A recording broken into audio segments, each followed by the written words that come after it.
Currently, there are 6 Arleigh Burke-class destroyers and 3 aircraft carriers, including the USS Harry Truman, being deployed in the Mediterranean off the coast of Syria. It appears very likely that the US, France, and the UK will all simultaneously or consecutively strike Syria within the next 24 to 48 hours. Why? Because of a chemical attack that may or may not have been caused by Assad and the Syrian army. Sounds legit, right? Now let's go back for a little bit. Surely most of you have seen the clip where General Wesley Clark, a 4-star general with top security clearance, admitting to America that the plan to destabilize the Middle East and take out 7 countries was planned for a while, right? And one of the generals called me and he said, "Sir, you got to come in and talk to me a second." I said, "Well, you're too busy." He said, No. He says, "We've made the decision. We're going to war with Iraq." This was on or about the 20th of September. I said, "We're going to war with Iraq. Why?" He said, "I don't know." He said, "I guess it's like we don't know what to do about terrorists, but we've got a good military and we can take down governments." And he said, "I guess if the only tool you have is a hammer, every problem has to look like a nail." So I came back to see him a few weeks later, and by that time we were bombing in Afghanistan. I said, "Are we still going to war with Iraq?" And he said, "Oh, it's worse than that." He said, he reached over on his desk, he picked up a piece of paper, and he said, I just got this down from upstairs," meaning the Secretary of Defense's office, today, and he said, "This is a memo that describes how we're going to take out 7 countries in 5 years. Well, this actually goes much deeper than that. Now, before I go any further, I'm going to ask you to clear your mind. I'm going to tell you some things that will engage a natural reaction in your brain to be appalled with me and possibly click off this video. Before you do this, I'm going to tell you that this reaction comes from 50 years of indoctrination following World War II. Indoctrination and brainwashing to blindly support a country and people that perform acts that go directly against our nationalist interests, directly against American interests. I'm going to ask you to break this for a moment and to be open-minded about the information I am going to give you. So, I mean, that is the land of unconfirmed. Yes, we came, we saw, he died. Now, what if I told you that Bashar al-Assad was not the only Syrian leader that the U.S. has been trying to overthrow? That overthrowing Syria goes as far back as 1949, when Syria was under the rule of President Shukri al-Kuwali. In March of 1949, the CIA and the Mossad used the chief of staff of the Syrian army to overthrow their president from within. For example, you say that all sorts of things were done in the field, for example, plotting to overthrow the Syrian government and others, without the State Department being very fully informed about what you were up to. The State Department didn't want to be informed in that particular instance. If it had been informed, it would have told us not to do it. And therefore you didn't inform it. This was the first coup attempt on record and plunged Syria into chaos, destabilizing the Middle East for years and years to come. This coup was then followed by many, many others, including Operation Straggle, Operation Wapin, and several assassination attempts. In 1971, Hafez al-Assad, the father of the current Bashar al-Assad, took power.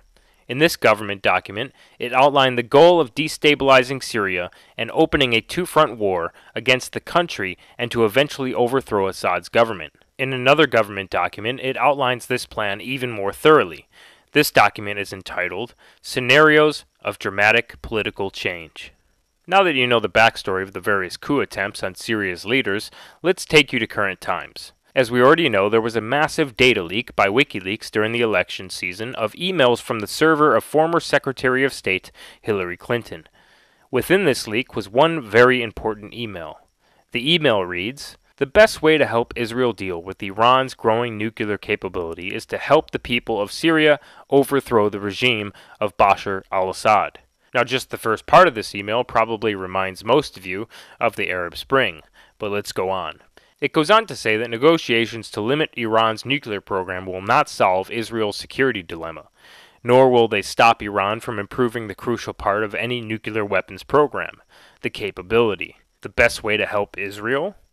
Last time I checked, our country's name wasn't Israel. It is America. Why do we need to sacrifice American lives to protect Israel?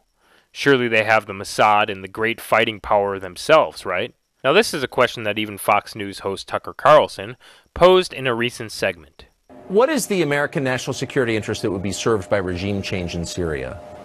Well, if you care about Israel, you have to be interested at least. If you care about Israel, The Clinton email goes on to say, it is the strategic relationship between Iran and the regime of Bashar al-Assad in Syria that makes it possible for Iran to undermine Israel's security. Not through a direct attack, which in the 30 years of hostility between Iran and Israel has never occurred, but through its proxies in Lebanon, like Hezbollah, that are sustained, armed, and trained by Iran via Syria. The end of the Assad regime would end this dangerous alliance. Israel's leadership understands well why defeating Assad is now in its interests. Speaking on CNN's show last week, Defense Minister Ehud Barak argued that the toppling down of Assad will be a major blow to the radical axis, a major blow to Iran. It is the only kind of outpost of the Iranian influence in the Arab world, and it will weaken dramatically both Hezbollah in Lebanon and Hamas in Islamic Jihad in Gaza. Yeah, one thing about that Israeli defense minister, he wasted no time blaming bin Laden for the attacks without a shred of evidence right on 9/11, and predicted the Iraq and Afghanistan wars, calling for Libya's destruction and pushing for war with Iran. First, your reaction, having heard what's happened. At least 4 planes have been hijacked, and there may be more. The world will not be the same from today on. It's an attack against our whole civilization. If it is a kind of bin Laden organization, and I believe that this is the time to deploy a globally concerted effort led by the United States, the UK, Europe, against all sources of terror. I believe that the world intelligence community, in a concerted effort, can identify within few months the sources of this terror.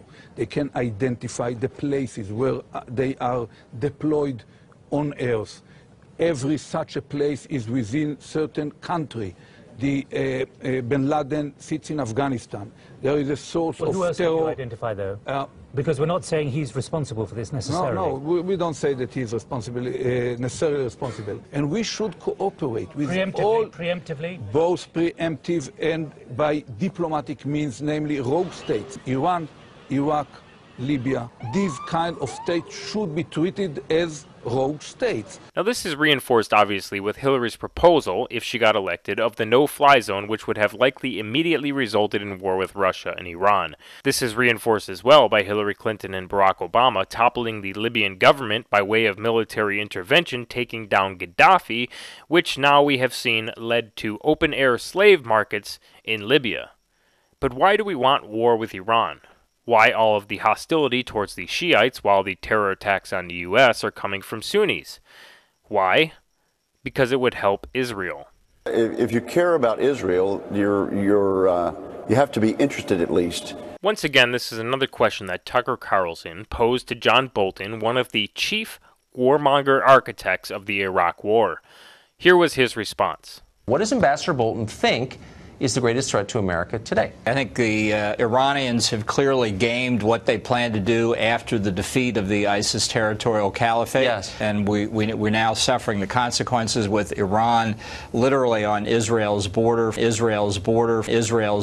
flying drones into Israeli airspace. There haven't been any Iran-sponsored terror attacks in this country that I'm aware of in the last 25 years. There have, of course, been many, many, many sponsored by Saudi Arabians of the Gulf states and the Sunni Arab world. So why should we see Iran as our primary threat? So in 2015, you wrote a piece for the New York Times saying we ought to bomb Iran. If we had done that then, where do you think we'd be now? Well, I think Israel could have done it 15 years before, and we'd be in a much better place, as Israel itself and the United States are in a better place today for Israel having bombed Saddam Hussein's nuclear reactor in 1981, and for Israel having bombed the reactor that North Korea was building in Syria in September of 2007. So this brings us to President Trump. Just a few weeks ago, Trump announced that he was going to be pulling troops out of Syria and turning it over to Assad. There was no reason for our troops to be there any longer, as Assad and their ally Russia were on the cusp of victory against ISIS and liberated eastern Ghouta. Here is how the Syrian civilians reacted to this liberation from terrorists.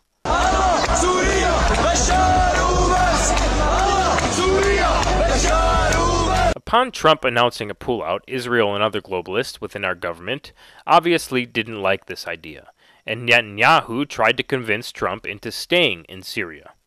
Well, it didn't work. So what happened next? And we begin tonight with a horrific attack overseas. The pictures coming in, a warning, they are difficult to look at.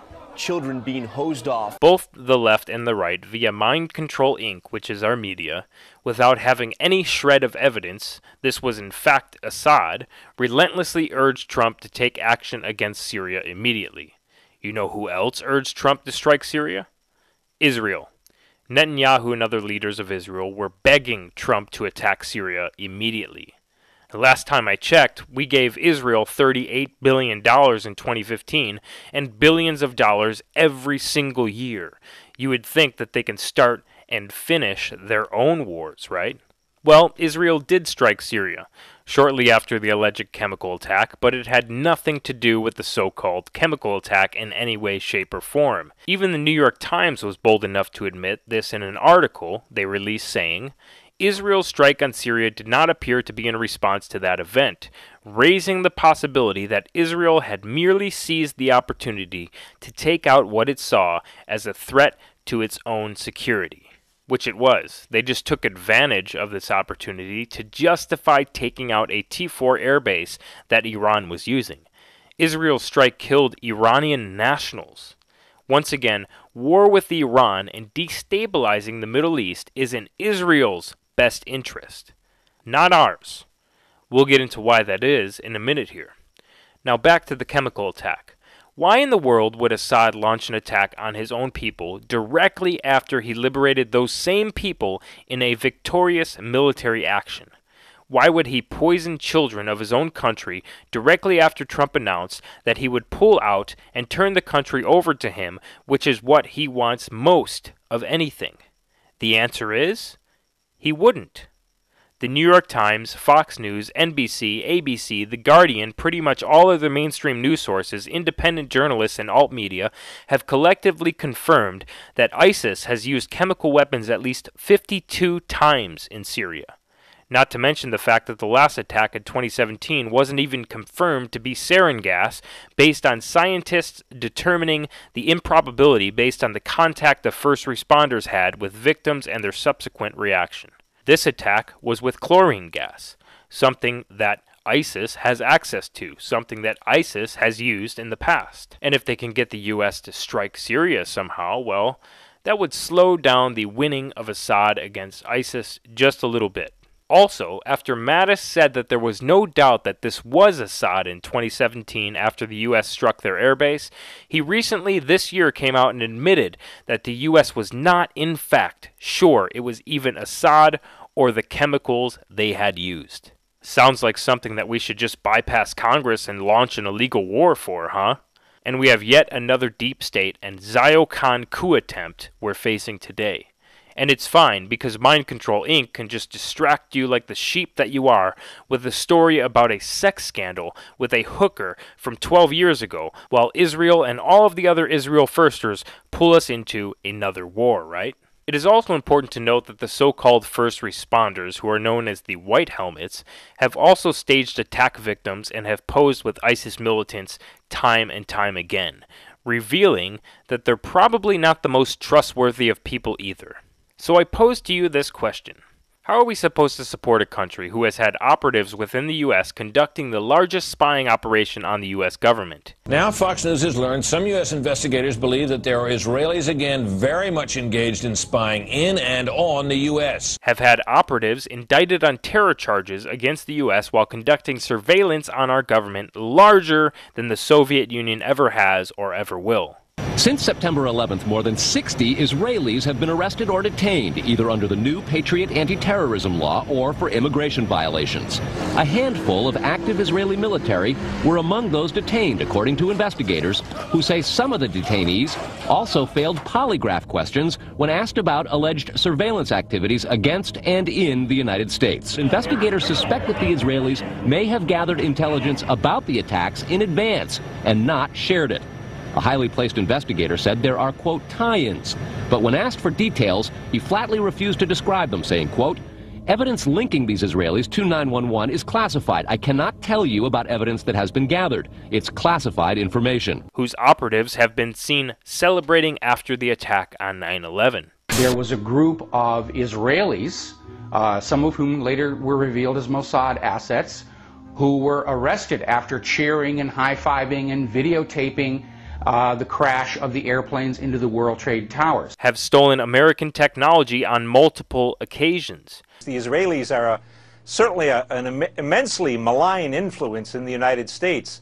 They steal our technology, they suborn government employees to spy for them and transfer documents, and certainly their influence through U.S. citizen groups like AIPAC on the Congress is politically corrupting. Well, Netanyahu will just tell the president what to do and what not to do. That's what Israeli prime ministers do to U.S. presidents. And what will happen in the Congress is the congressmen and women who are owned or at least bribed by AIPAC and other U.S. citizen organizations that support Israel will threaten the FBI with budget cuts or manpower cuts if they don't stop watching the Israelis. Have sold American technology on multiple occasions. Have attacked a U.S. spy ship after getting too close to discovering war crimes that Israel was committing during the Six-Day War. June 2017 marks the 50th anniversary of Israel's attack on the USS Liberty. In order to honor our fallen brothers and to spread the word about our search for answers, a group of veterans of the USS Liberty, in association with a passionate group of filmmakers, are in pre-production on a feature film about the attack and the aftermath. And provided doctored intelligence on Iraq having weapons of mass destruction, intelligence that they knew was false, and intelligence that resulted in the deaths of thousands and thousands of American men and a Middle East quagmire that we may never, ever get out of. Why do all of this? What benefit is it to Israel to drag the U.S. into war after war after war that we have to finish, costing the lives of American sons, daughters, grandsons, granddaughters, sisters, and brothers? Well, I can give you 4 reasons why I think that is.